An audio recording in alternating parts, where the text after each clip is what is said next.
7:30 de la mañana en Bogotá, Quito y Lima. Nosotros continuamos con ustedes trayendo toda la información del mundo aquí en France 24. Vamos a los titulares. Los gobiernos que asisten a la COP30 que organiza la ONU en Brasil están atentos a la influencia de Donald Trump contra la cumbre climática, aunque Estados Unidos esté ausente. Líderes latinoamericanos rechazaron la postura del jefe de la Casa Blanca por describir el cambio climático como el mayor engaño del mundo. Tenemos el reporte. Entró en efecto la cancelación de vuelos en Estados Unidos. Las autoridades aeroportuarias comenzaron la reducción del tráfico aéreo para intentar equilibrar la falta de fondos que tiene a los controladores trabajando horas extra y sin sueldos por el cierre del gobierno que ya va en su día 38. Y el tifón Kalmaegi golpea a Vietnam, donde ya deja al menos 5 muertos y más de 500.000 evacuados tras su paso por Filipinas, donde cobró más de 180 víctimas. Ahora los filipinos esperan también la llegada de otro tifón. Además, en este bloque iremos en directo a París con Erika Olavarría para hablar de más reacciones al informe que reveló la falta de previsión de seguridad del Museo Louvre. También se conocieron nuevos detalles del atropellamiento masivo en Olerón y hablamos del incidente por la presentación de la Filarmónica Israelí en París. En minutos, primero el informativo.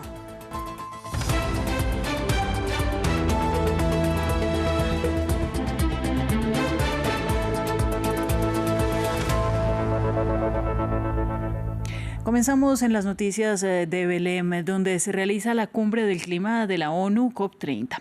Después de los discursos iniciales de líderes, se preparan las negociaciones a partir de la próxima semana. Por el momento, la sombra de Donald Trump, que podría intentar bloquear acuerdos climáticos, pesa sobre los asistentes, pese a que por ahora el país no envió delegados y a que el propio Trump calificó el cambio climático de estafa. Declaración rechazada por presidentes latinoamericanos. Vamos a Brasil con nuestra enviada especial, María Clara Calle.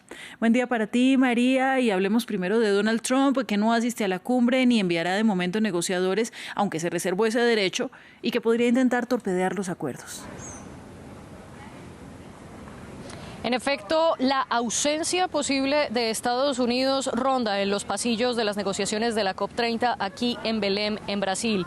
Por ahora, sigue teniendo hasta el próximo 10 de noviembre para decidir qué clase de grupo envía a las negociaciones, ya que ese día comienzan las discusiones técnicas como tal de la cumbre climática. Él ya había afirmado que no enviaría una delegación de alto nivel. La pregunta es si enviará alguna persona en absoluto. De todas maneras, incluso si no manda ningún grupo, Estados Unidos puede ejercer presión, como ya lo ha hecho esta administración de Donald Trump este año. Por ejemplo, en agosto de 2025, el Departamento de Estado emitió un comunicado en el que dijo que no dudaría en tomar represalias en contra de los países que aprobaran imponer un impuesto a la industria marítima internacional según la clase de contaminación que emitieran. Y eso hizo que la posibilidad de ese impuesto se cayera. También en agosto de 2025, Estados Unidos le envió un comunicado a diferentes países que estaban intentando negociar un límite para la producción de plásticos, algo fundamental para la industria de los combustibles fósiles, ya que más del 90% de los plásticos del planeta provienen del petróleo. Y ese comunicado que envió la Casa Blanca sirvió de presión para que dicha restricción se cayera. Ahora la pregunta entonces es qué tanta injerencia puede tener Estados Unidos aquí en la COP30, incluso sin estar presente en las mesas de negociaciones. Y por eso el jefe de la delegación de la Unión Europea en las negociaciones de la COP30 afirmó que se debe blindar a la cumbre de manera tal que puedan responder a la presión política que existe en el momento. Bueno, María Clara, por otro lado, ¿cómo seguirá avanzando la agenda el día de hoy?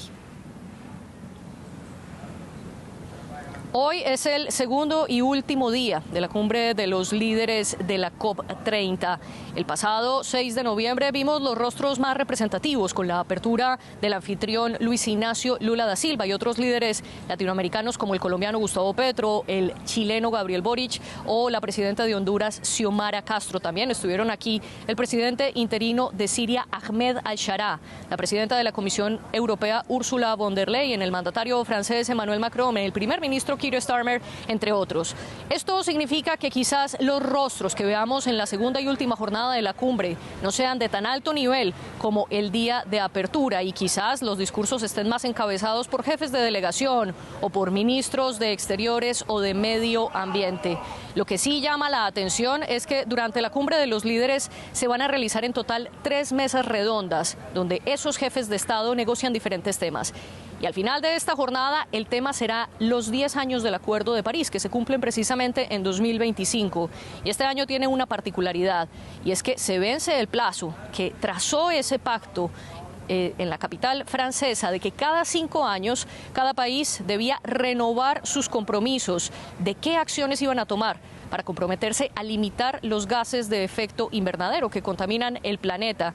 Y a pesar de que 195 partes firmaron el Acuerdo de París, al 2025 solamente 60 actualizaron esas metas que se llaman las contribuciones nacionales determinadas. Y según esto, el Programa de Medio Ambiente de la ONU estima que si todos esos planes se cumplen, el planeta se calentaría entre 2,3 y 2,5 grados Celsius. Esto es por encima del 1,5 grados Celsius que propuso el Acuerdo de París. Pues muchas gracias, María Clara. Vamos a continuar con más noticias y hablamos de carimbó, una música y una danza de la región de Pará, que tiene sus orígenes en la cultura afroindígena de la Amazonía brasileña. Debido a la fuerte influencia africana, sufrió una gran represión durante siglos, llegando incluso a ser prohibida y perseguida por la policía. Pero en las últimas décadas el cambio ha resurgido con fuerza como música regional. Hoy representa un aspecto importante de la cultura local de Belém, la ciudad de la COP30. Veamos.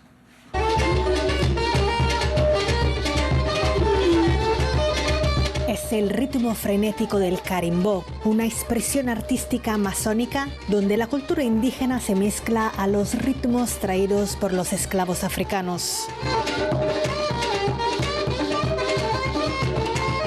Su esencia está en un tambor llamado curimbó, una derivación del nombre indígena tupí corimbó, que significa palo que produce sonido. En 1880, el carimbó fue criminalizado por el gobierno por considerarlo una forma de desorden público. Las personas eran arrestadas por hacer música. En realidad éramos una colonia y todo lo que era considerado bueno venía de fuera. Hasta hace poco tiempo era muy común que la policía interrumpiese las presentaciones.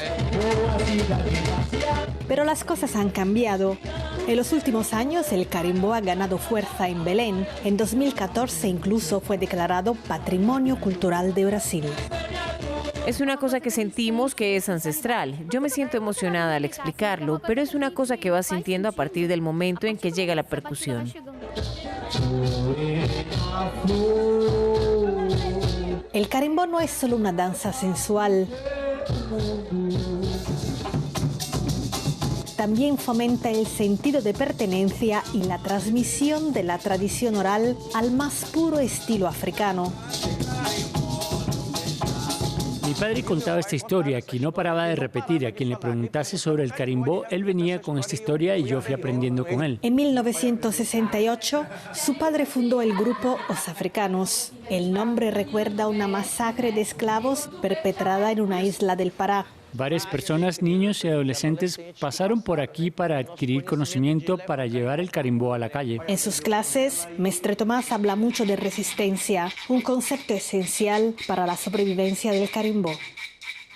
Cambio de tema. En Estados Unidos iniciaron las cancelaciones de vuelos como respuesta al cierre de gobierno. Según la página especializada FlightAware, al menos 810 vuelos se han quedado en tierra este viernes. Ante la falta de pagos, los controladores aéreos y los agentes aeroportuarios continúan faltando a sus turnos, generando nuevos retrasos. Más detalles en este informe. Vuelos retrasados y largas colas en los controles de seguridad. Los aeropuertos estadounidenses están enfrentando problemas. Desde este viernes, cientos de vuelos han sido cancelados a raíz del cierre del gobierno. Vuelo hoy. Se supone que debo regresar el lunes y estoy un poco nerviosa porque no estoy segura de poder regresar. Podría haber cancelaciones o retrasos. A partir de este viernes se cancelarán el 4% de los vuelos en todo el país, un porcentaje que podría aumentar al 10% la próxima semana. Alrededor de 40 aeropuertos se verán afectados por estas cancelaciones, incluyendo terminales concurridas en Nueva York, Los Ángeles y Chicago, aunque los vuelos internacionales no se verán afectados por esta medida. La reducción del tráfico aéreo está destinada a aliviar la presión sobre el personal aeroportuario. Debido al cierre del gobierno, más de 60.000 controladores aéreos y agentes de seguridad deben seguir trabajando sin cobrar. Algunos optan por no presentarse a sus puestos, lo que agrava la escasez de personal y obliga al gobierno a tomar medidas. Siento mucha pena por los agentes y los controladores aéreos. Creo que en cierto modo lo veíamos venir y lo único que puedo hacer como viajera es darle las gracias.